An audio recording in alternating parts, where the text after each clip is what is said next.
Hey everyone, it's Greg, and today we're going to be taking a look at the Logitech MX Master Mouse and finding out if this mouse really deserves to have the word Master in its title. The first unique feature that you will notice the second you lay your eyes on this mouse is the design. This is definitely a very inviting feature. I personally love the look of this mouse, as do many more people that own it. The design looks really slick and also allows maximum comfort and ergonomics. It seems to me like the mouse was designed by a sports car designer, as in the official commercial for the mouse, it shows someone carving a wooden model of it, which I know for a fact happens with a lot of sports cars.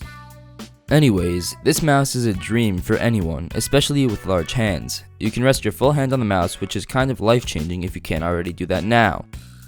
Now let's talk about the features offered on the MX Master. Taking a little tour around the mouse, we obviously have left and right click buttons as well as a scroll wheel. Then, unique to the MX Master, we also have a horizontal scroll wheel, forward and back buttons, as well as a gesture control button. The physical buttons feel solid for the most part. Here's a clip to show you what the MX Master sounds like when all of its buttons are being clicked.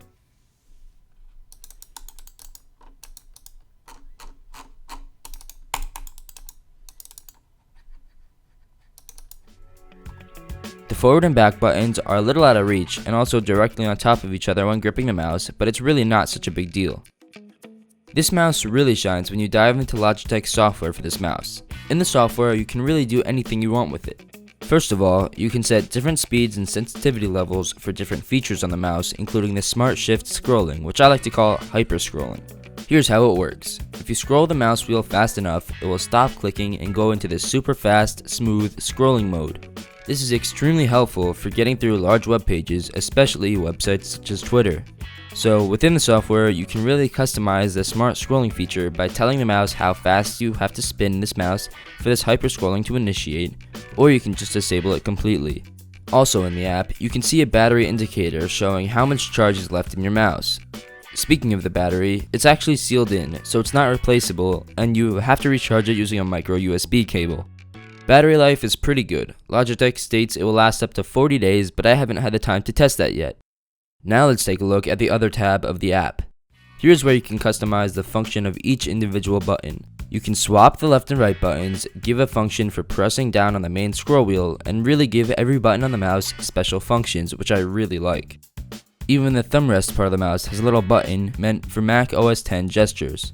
Just to expand the usability even further, you can set specific functions for each button according to specific apps on your computer. This is what makes the mouse so perfect for me.